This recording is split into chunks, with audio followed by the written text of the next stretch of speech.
नमस्कार साथियों, एक बार फिर से आप सभी का ढेर सारा स्वागत है लोधा जी क्लासेस के बीए प्लेटफॉर्म पर। आइए शुरुआत करते हैं एक और जबरदस्त मॉडल पेपर की। जी हाँ दोस्तों, यूनिवर्सिटी एग्जाम 2026 के लिए टॉप 15 क्वेश्चन एक और नए सब्जेक्ट पर मैं लेकर के आ चुका हूं। जिन दोस्तों के एग्जाम फिलहाल 5 मार्च को होने जा रहा है, उन दोस्तों के लिए एक जबरदस्त आज एक जो है मॉडल पेपर में लेकर आया हूं। सोशोलॉजी मेजर के पार्ट 1 पर हम बात करने जा रहे हैं सोशोलॉजी में।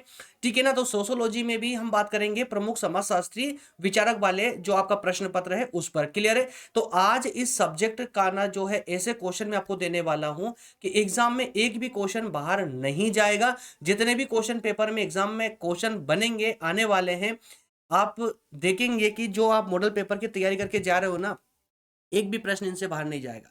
चलिए फटाफट शुरू करते हैं आज के इस सेशन के माध्यम से। दोस्तों मैं फिर से रिवाइज करवा दूं, ये लास्ट टाइम मौका है आप लोगों के पास में, या लास्ट टाइम रिवीजन का मौका है आप लोगों के पास में। बेहतर तरीके से कर लीजिएगा। जो क्वेश्चन मैं आपको आज देने जा रहा हूं, सिर्फ उन क्वेश्चनों को आज रात भर में और कल दिन भर में पढ़ मारिए, है ना।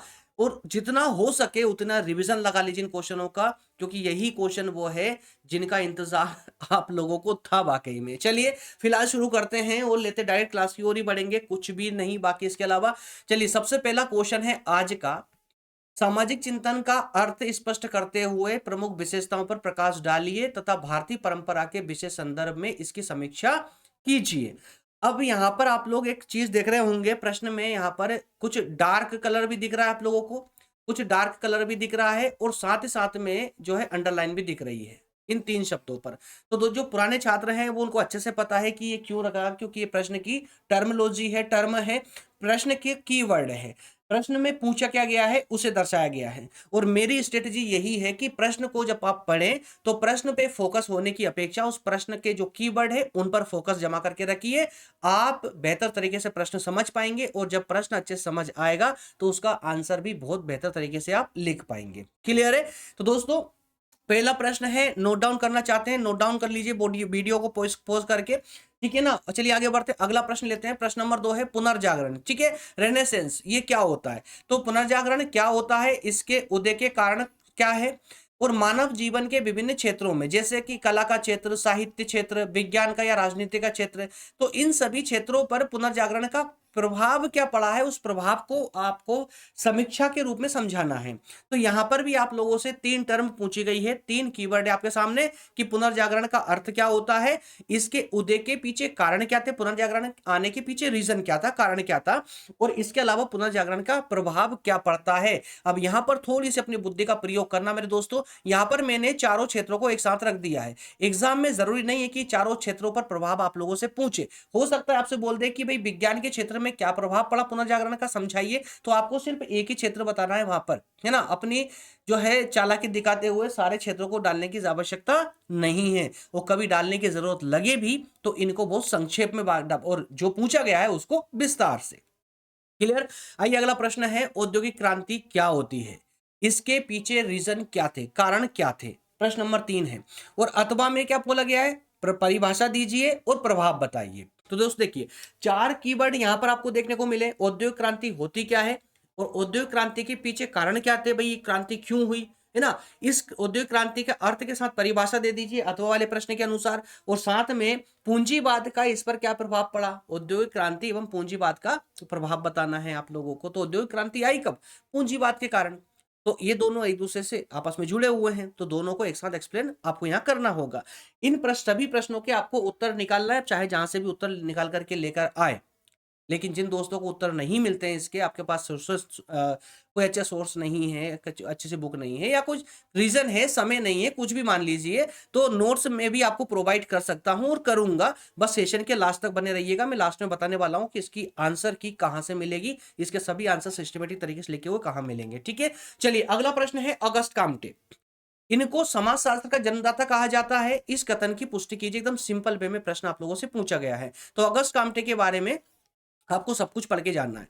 अगला प्रश्न है वही अथवा में कि अगस्त काम्टे का जीवन परिचय देते हुए उनकी कृतियों का विवरण दीजिए। अब देखिए दोस्तों, जहां मैंने कहा कि अगस्त काम्टे के बारे में सब कुछ पढ़ना है, सब कुछ का मतलब क्या है यार, कि उनके जीवन परिचय के बारे में थोड़ा बहुत पढ़ लीजिए, उसके बाद में उनकी रचनाओं के बारे में थोड़ा बहुत जान लीजिए, उनका साहित्य को योगदानकार क्या रहा है, हमारे इतिहास को क्या योगदान रहा है, इनको जरा समझ लीजिए। बस पढ़ लिया आप लोगों ने सब कुछ इसमें, है ना। बहुत ज्यादा कुछ लेंदी नहीं होता है और बेसिक समाज शास्त्र का सब्जेक्ट है, बस जहां मैंने क्वेश्चन दी उसके आंसर आप सब फटाफट निकाल लोगे, मुझे पूरा भरोसा आप लोगों पर। चलिए अगला प्रश्न की ओर बढ़ते हैं। अगला प्रश्न है, ऑगस्ट काम्टे द्वारा प्रस्तुत 3 स्तरों के नियम की विवेचना करनी है आपको। अगस्त काम्टे ने 3 स्तरों का नियम दिया था। 3 स्तरों का नियम, यहाँ कलर का चेंज करना, ठीक है। अगस्त काम्टे ने 3 स्तरों का नियम दिया था, उस वो नियम क्या था वो बताना है, या यही प्रश्न जो है आपसे त्रिस्तरीय सिद्धांत के रूप में पूछ सकता है। अब बहुत सारे कुछ बच्चे इतने मासूम होते हैं कि सर आपने तो पढ़ाया था 3 स्तरों का नियम और एग्जाम में त्रिस्तरीय सिद्धांत आ गया, तो जरा बताइए ना क्या लिख के आना चाहिए था इसमें है ना। तो कंफ्यूज मत होइएगा, तो त्रिस्तरीय सिद्धांत बोले या 3 स्तरों का नियम बोले या चिंतन की 3 अवस्थाएं बोल दे, बात एक ही है ले देकर, ठीक है ना। चलिए अगला प्रश्न है, दुर्खिम के आत्महत्या के सिद्धांत का आलोचनात्मक परीक्षण कीजिए। तो आत्महत्या का सिद्धांत किसने दिया था? दुर्खिम ने दिया था। आप सभी बेहतर तरीके से जानते हैं इमाल दुर्खिम ने, है ना। तो उनके इस आत्महत्या के सिद्धांत को अच्छे से आप लोगों को समझाना है और इसके प्रकार बताने हैं और इसके कारक तत्व बताने हैं। ये 3 टर्म आपसे इस प्रश्न में अथवा के रूप में पूछ ली गई है, लेकिन आपको तीनों पर तैयारी करना है। कोई गारंटी नहीं कि एग्जाम में अथवा वाले में कौन सा आ जाए, लेकिन हाँ जितना मैं यहाँ पर बोर्ड पर आप लोगों के लिए छाप कर जा रहा हूं ना, इससे अगर पेपर में बाहर चला जाए तो दोस्तों मुझे बता दीजिए, पॉसिबल ही नहीं कि इससे बाहर पेपर में जाएगा। 15 क्वेश्चन में आपको यहां पर देने वाला हूं। चलिए अगला प्रश्न है मैक्स वेबर के बारे में। मैक्स वेबर कौन था? नौकरशाही के विषय में मैक्स वेबर के विचारों का उल्लेख करना है आपको यहां पर, ठीक है। मैक्स वेबर कौन था? नौकरशाही के मामले में मैक्स वेबर के विचार क्या थे? इसके अलावा मैक्स वेबर के सामाजिक क्रिया के सिद्धांत की आपको विवेचना करनी है। जो सामाजिक क्रिया के सिद्धांत की विवेचना आप करोगे ना, तो इसी में नौकरशाही का सिद्धांत या नौकरशाही से संबंधित विचार भी उनके आ जाएंगे, ठीक है ना। चलिए अगला प्रश्न लेते हैं। अगला प्रश्न दोस्तों मुझे थोड़ा सा कमेंट करके साउंड का जरूर बता दीजिएगा, साउंड ठीक ठाक आ रहा है ना आप लोगों को, क्योंकि आज फिर स्टूडियो में कुछ चेंज हुआ है तो थोड़ा साउंड की सेटिंग में भी थोड़ा परिवर्तन आया है। तो कहीं ऐसा ना हो कि आप लोग, क्योंकि मुझे रिटर्न साउंड नहीं आता इसका, इसलिए मुझे आप लोगों से पूछना पड़ता है। कमेंट में जरूर बता दीजिएगा और बाकी फिर आगे अगर कुछ ऐसे इश्यू होगा तो उसको ठीक कर लेंगे ना। चलिए अगला प्रश्न है, कार्ल मार्क्स के द्वंदात्मक भौतिकवाद की अवधारणा की व्याख्या कीजिए। अब दोस्तों यहाँ पर भी आप अंडरलाइन देख रहे हैं, है ना, बताने की आवश्यकता नहीं है। द्वंदात्मक भौतिकवाद, इसकी पूरी अवधारणा मतलब इस कॉन्सेप्ट के बारे में जान लीजिएगा और साथ ही स्पष्ट कीजिए कि यह हेगल के द्वंद्ववाद से किस प्रकार से भिन्न है। अब याद रखिएगा, कार्ल मार्क्स का सिद्धांत हेगल के सिद्धांत से कैसे अलग है ये बताना है और साथ ही कार्ल मार्क्स के आर्थिक निर्धारण के सिद्धांत की विवेचना भी आपको करनी है। तो दोस्तों यहां पर अपने आप में 3 ऐसी टर्म आप लोगों से पूछी गई है जो अपने आप में ही विस्तार पूर्वक है। जी हाँ, आप द्वंदात्मक भौतिकवाद की बात करेंगे तो वो भी लगभग 700 से लेकर 1000 शब्दों तक चला जाएगा। जब आप कार्ल मार्क्स और हेगल के सिद्धांत में अंतर ढूंढेंगे तो वहां पर भी आपको 600 से लेकर के 800 शब्दों तक उसमें अंतर देखने को मिल जाएगा। वहीं अगर आप आर्थिक निर्धारणवाद के सिद्धांत की बात करते हैं तो ये भी विस्तार पूर्वक आपको मिल जाएगा। तो यहाँ पर कंटेंट की कोई कमी नहीं होने वाली है आप लोग साथ में, और आखिरी में महत्व पर भी प्रकाश डालने को बोल दिया है। तो भर भर के पढ़िए ताकि भर भर के आप लिख पाओ, अच्छे से लिख पाओ। भर भर के लिखने का मतलब ये नहीं है कि आप कुछ भी लिख करके वहां पर आ रहे हो ना। चलिए प्रश्न नंबर 9 को जरा देखिए, सामाजिक मूल्य का अर्थ बताइए तथा इसकी विशेषताएं लिखिए। तो सामाजिक मूल्य होता क्या है, अर्थ, इसके बाद इसकी विशेषता। अब अथवा में देखिए प्रश्न को कितने मतलब खूबसूरत ढंग से पूछा गया है कि सामाजिक मूल्य से आप क्या समझते हैं। मुखर्जी के अनुसार मूल्यों के संस्करण को समझाइए, मूल्यों के संस्करण को समझाइए। अब दोस्तों अगर आपने मूल्यों का संस्करण पढ़ लिया तो यहां पर सामाजिक मूल्य की विशेषताएं पढ़ने का कोई मतलब ही नहीं बचेगा, जरूरत ही नहीं पड़ेगी। बात समझ आ रही है आपको। और यही प्रश्न को देखिए अथवा में उन्होंने अलग तरीके से पूछ लिया, प्रश्न वही है, सेम टू सेम। राधा कमल मुखर्जी द्वारा प्रस्तुत सामाजिक मूल्यों के सिद्धांत की विवेचना कीजिए। तो कुल मिलाकर अगर आपने सामाजिक मूल्यों के सिद्धांत को अच्छे से पढ़ लिया तो सामाजिक मूल्य भी समझ जाओगे, इसकी विशेषताएं भी समझ आ जाएगी, इनका महत्व भी समझ आ जाएगा और मूल्यों का संस्करण का जो स्तर है वो भी अच्छे से क्लियर हो जाएगा। क्लियर। वहीं अगला प्रश्न है, घुरिए की भारत में जाति एवं प्रजाति संबंधी अवधारणा क्या है, जरा स्पष्ट कीजिए। एकदम सामान्य स्थिति में प्रश्न है, भारत में जाति और प्रजाति, है ना, ये जाति और प्रजाति को लेकर के क्या अवधारणाएं पनपी हुई है भारत में, ये आपको बताना है। प्रश्न नंबर 11 है, डॉक्टर श्यामाचरण दुबे जीवन परिचय, उनकी रचनाएं, समझ आ रहा है आपको, जीवन परिचय देना है, जीवन परिचय, उनकी रचनाएं और साथ में परंपरा एवं परिवर्तन की अवधारणा देनी है। उनके विचारों का आलोचनात्मक मूल्यांकन करना है, मतलब कि परंपरा एवं परिवर्तन पर यहाँ पर दुबे साहब ने जो विचार दिए हैं उन विचारों का आलोचनात्मक मूल्यांकन करना है। ठीक है ना। चलिए अगला प्रश्न लेते हैं। 12वां नंबर का प्रश्न है मोस्ट इंपोर्टेंट प्रश्न। वैसे तो देखिए 15 प्रश्न जो है मोस्ट से भी मोस्ट कैटेगरी वाले प्रश्न हैं। जितने भी मोस्ट आप लगा सकते हो ना उतने लगा लीजिएगा। इन 15 प्रश्न में से एक भी इग्नोर नहीं करना है अगर आप चाहते हैं वाकई में मेहनत कर रहे हैं। अगर आप यार वीडियो देखने में भी तो मेहनत होती है ना, बनाने वाला थोड़ी ना मेहनत करता, देखने वाला भी तो मेहनत करता है। तो आप देख रहे हैं वो भी तो मेहनत ही है। तो उस मेहनत को अगर आप बेकार नहीं जाना है ना देना चाहते हो ना, तो जितने प्रश्न दिए हैं सारे प्रश्नों पर बेहतर तरीके से तैयारी कीजिए। ज्यादा टाइम नहीं बचा, मात्र 2 दिन की बात है। दिन तो एक ही बचा है, 2 रातों की बात है। अच्छे से तैयारी कर लीजिए। तो गांधी जी के न्यासीता संरक्षण की अवधारणा, न्यासीता संबंधी संरक्षण की न्यासीता संरक्षण की अवधारणा, इसी बात को अथवा में महात्मा गांधी के आर्थिक विचारों का उल्लेख और इसी को संरक्षण सिद्धांत का वर्णन, ये तीनों कॉन्सेप्ट माइनरली अगर देखा जाए तो ये अलग अलग है। वो तीनों कॉन्सेप्टों को आपको पर्टिकुलर पढ़ना पड़ेगा, बेहतर तरीके से इनको समझना पड़ेगा। चलिए प्रश्न नंबर 13 को देखिए। बी आर अंबेडकर के मानवतावादी दर्शन का आलोचनात्मक परीक्षण कीजिए। भारतीय समाज के वंचित वर्गों जैसे कि दलितों के सशक्तिकरण में उनकी क्या भूमिका रही है बताइए। जहां पर डॉक्टर अंबेडकर महोदय की बात करेंगे तो वहां पर तो वंचित वर्गों से संबंधित ही सवाल उठेंगे, है ना। तो दोस्तों यहां पर आपको 2 कीवर्ड दिए गए प्रश्न में, दोनों पर बेहतर अच्छे से तैयारी करनी है।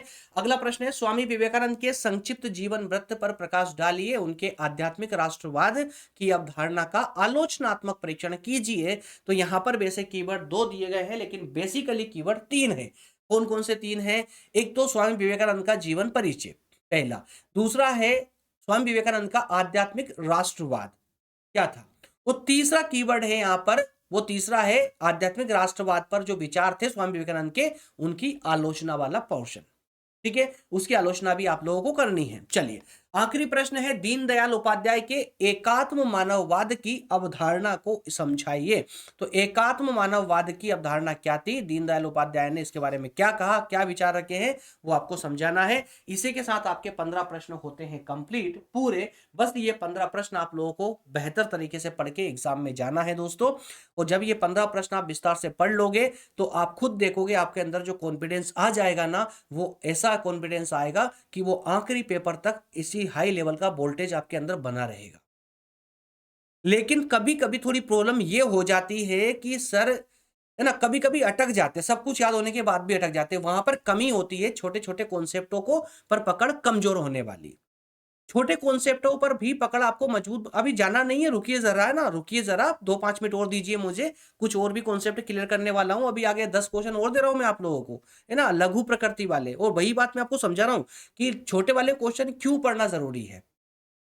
छोटे क्वेश्चन क्यों पढ़ना, जब आपने ये लेंदी पढ़ ली है, सब कुछ ये डिटेल में पढ़ लिया, तो छोटे छोटे कॉन्सेप्ट को पढ़ना क्यों जरूरी है, उसके पीछे रीजन ये होता है कि ये पूरी कहानियां है अपने आप में। लेकिन इन कहानियों को सपोर्ट कौन करता है? कॉन्सेप्ट। जब कॉन्सेप्ट क्लियर नहीं होंगे आपके तो आप अपने आप में ये कहानियां रच नहीं पाओगे।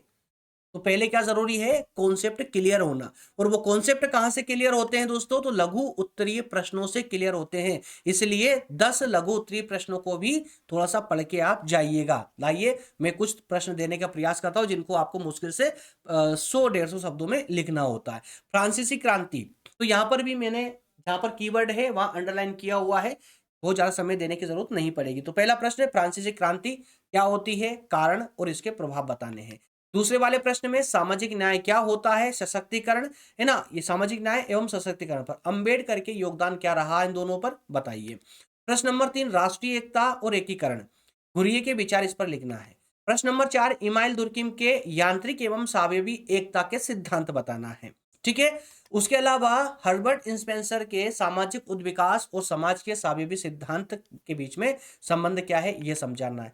प्रश्न नंबर 6 में कार्ल मार्क्स का जीवन परिचय देना है और उसकी रचनाओं को लिखना है। और समाजवाद का जनक क्यों कहलाता है, क्या सही है, ये आपको चर्चा इस पर करनी है। अगला प्रश्न है प्रकार के सिद्धांत का मूल्यांकन। प्रश्न नंबर 8 है स्वामी विवेकानंद का आदर्श समाज। प्रश्न नंबर 9 है ज्योतिबा फुले कौन थे, उनके समाज सुधार में क्या योगदान रहा है ये बताना है। प्रश्न नंबर 10 में सावित्रीबाई फुले के जीवन और कार्यों पर लेख लिखिए। तो ये 10 प्रश्न लघु प्रकृति के, है ना? समझ गए आप लोग, जिनको एक-एक पेज में इनके आंसर राइटिंग करनी होती है। ये कॉन्सेप्ट जब आपके क्लियर होंगे ना, तो आपके जो कॉन्फिडेंस होता है ना, उस कॉन्फिडेंस को हाई लेवल पर पहुँचा देते हैं। चलिए, इसी के साथ में हमारा आज का मॉडल पेपर होता है कंप्लीट। अब जिन दोस्तों को भी इसके नोट्स चाहिए, जिनको इनकी आंसर शीट चाहिए, अब इसमें ये मत समझिएगा कि सर आप जो है क्वेश्चन दिए, आंसर इसमें नहीं दिए। दोस्तों याद देखिए, अगर हर क्वेश्चन के आंसर को डिस्कस करने बैठते हैं ना, तो क्लास बहुत ज़्यादा लंबी हो जाती है। आप खुद समझते हैं कि आंसरों को डिस्कस नहीं कर सकते 15-20 मिनट की क्लास में, है ना? इसके लिए हमको फिर टाइम चाहिए होता है। ऐसा नहीं सब कुछ एक दिन में कर लिया, समय लगता है। अब जिन दोस्तों के पास में समय नहीं है या कंटेंट नहीं है अच्छा पढ़ने के लिए, आंसर शीट मेरे द्वारा रेडी करवा दी गई है। जो क्वेश्चन मैंने अभी बताए हैं, उन सभी क्वेश्चनों के आंसर कस्टमाइज़ तरीके से आप लोगों को यहाँ पर मिल जाएँगे। कैसे मिलेंगे दोस्तों? इसके लिए आपको एक सब्सक्रिप्शन लेने की आवश्यकता होती है, ₹99 का। इसमें आपको एक सब्जेक्ट का नोट्स मिल जाते हैं, जो भी सब्जेक्ट आप चाहते हैं। जैसे अभी आप पढ़ रहे हैं समाजशास्त्री विचारक, तो आपको यही मिल जाएगा। और लेकिन अगर आप चाहते हैं कि आपको ऑल सब्जेक्ट के नोट्स चाहिए, आईएमपी क्वेश्चन आंसर चाहिए, इंपॉर्टेंट को, जैसे मैंने अभी यहाँ पर 15 और 10 क्वेश्चन दिए हैं, इसी टाइप के सभी सब्जेक्टों के क्वेश्चन चाहिए, उनके आंसर भी चाहिए, तो उसके लिए आपको सब्सक्रिप्शन लेना होगा ₹249। ठीक है? और इसी तर्ज पर फाउंडेशन के नोट्स भी अवेलेबल है। जो भी छात्र लेना चाहे, बीए, बीएससी और बीकॉम वाले, यहाँ से फाउंडेशन के कोर्स भी ले सकते हैं। 149 के सब्सक्रिप्शन में आपको फाउंडेशन कोर्स भी अवेलेबल हो जाए। ओके फ्रेंड्स, मिलेंगे अगले सेशन में। कमेंट करके मुझे बताइएगा अगला कौन-सा पेपर आपका आने वाला है, जिसके अकॉर्डिंग आपको तैयारी करनी है और मॉडल पेपर चाहिए। मैं उसके अकॉर्डिंग ही क्लासेस लेकर के आ जाऊँगा। मिलेंगे अगले सेशन में। बहुत-बहुत धन्यवाद। Thank you so much.